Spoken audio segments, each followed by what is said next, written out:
आप सब जरूर देखिए UTV आगरा।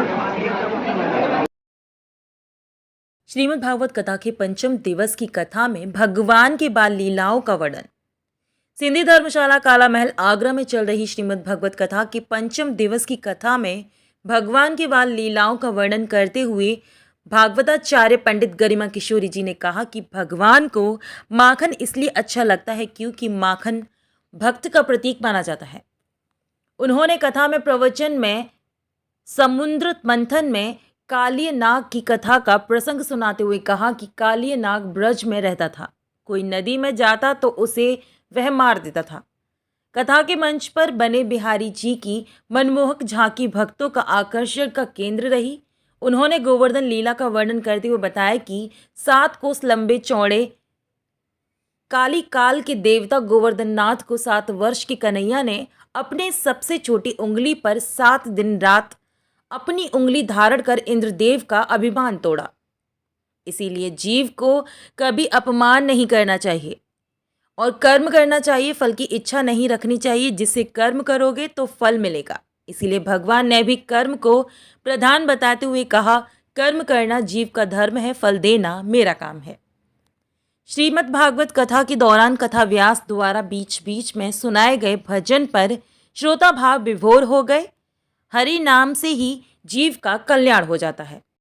कोमल पंजानी, आज हमारे काला महल में भगवत रखी गई है। बहुत खुशी हो रही है और हम सब पिंक पहन के आए हैं क्योंकि पिंक सिटी सी लग रही है हमें। सब यहाँ पे दरबार पूरा ऐसा लग रहा है वृंदावन बन चुका है।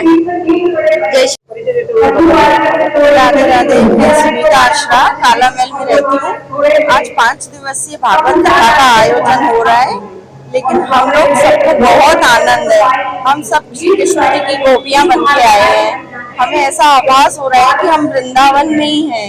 ऐसी खुशी हमें पहले कभी नहीं। श्री कृष्ण की कृपा से हर साल हमारे काला महल प्रांगण में ऐसी खुशी आनी चाहिए। हम श्री कृष्ण जी से यही आशीष करते हैं, हमें यही दुआ मांगते हैं कि हम ऐसी तरह अपने यही हमारे काला महल प्रांगण में आनंद बरसता रहे। जय श्री राधे राधे। गिरधारी लाल भक्त्यानी श्री कृष्ण गौशाला शाहगंज का अध्यक्ष के रूप में सेवा करता हूँ। आज जो कथा चल रही है उसके बारे में आप बताइए। 56 लोग भागवत कथा का अपना अलग ही महत्व है, अलग ही आनंद है। बड़े सौभाग्यशाली वो लोग होते हैं जो उस कथा को सुनने के लिए आते हैं। आज मुझे भी ये सौभाग्य प्राप्त हुआ है। ऐसे अवसर तो, शुभ अवसर तो कई आते हैं, पर जीवन में आदमी इतना अस्त व्यस्त हो चुका है कि इन चीजों के लिए अपना समय निकाल नहीं पाता है। और भागवत का हमारी गरिमा किशोरी जी के मुखारबिंद से अलग ही आनंद है। उनका रसपान करने का अलग ही आनंद है।